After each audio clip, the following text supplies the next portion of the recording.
President Trump insists the U.S. still holds the cards with Iran, claiming he is in no rush to make a deal. This as the White House pushes back on a new report from Reuters, which claims Iran's supreme leader issued new directives saying the country's nuclear materials must stay in Iran.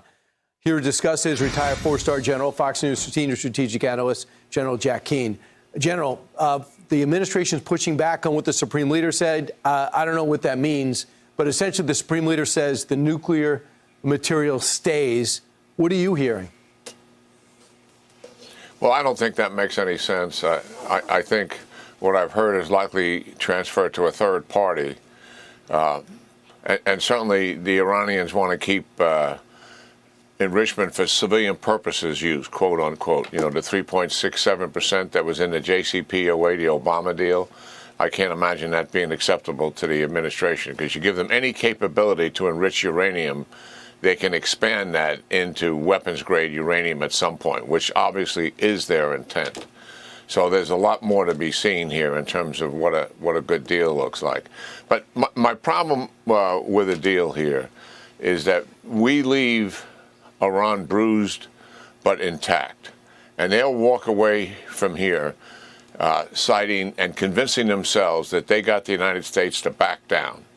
In the deal, the unfrozen assets are about $100 billion. It's likely we're going to take some part of that and give that to them up front and also reduce some of the sanctions. And certainly we're going to monitor their behavior. But nonetheless, it is a lifeline to the regime that extends them for years to come. The next administration is going to wind up having to deal with them. That's not where we started. Remember, we started to weaken this regime, to devastate and take away their capabilities to be a predator in the region, support the proxies for sure, and obviously not have any nuclear capability whatsoever, and reduce this ballistic missile program quite substantially. And the idea was to weaken the regime, and militarily and also economically, that at some point it's on a pathway to collapse. And we're going to leave that up to the Iranian people to assist them in doing just that.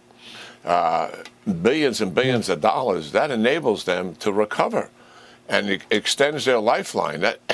That's not where I think where we started on this thing. It seems to me that we've been trying to get a deal for 6 weeks now. The military operation would largely have been over by now. And certainly some of the pressure that the administration feels would have been quite removed by that point, in my judgment. So, General, we got it. So, do you think that he's getting fully briefed by Admiral Cooper? Does Cooper have from your best of your estimate, does he have the confidence that you have that we could pull this off? And I understand the worry is about the Arab states and their energy sector. But we've had time to bulk it up, and the upside seems much more important than the risk on the downside. Do you think the president has changed his mind, or there are people around him telling him that this deal is good enough? Because it sounds worse than the JCPOA. Well, I don't think the president's going to accept a bad deal. I truly believe he's the backstop here. So that's number one. Number two, yes, there likely is concern about Iran's ability to retaliate against oil and Gulf infrastructure of our allies and partners. They had plenty of opportunity for 5 weeks to do that, and they were not effective at doing that. If we need to bulk up their defenses, certainly we have the capability to do that.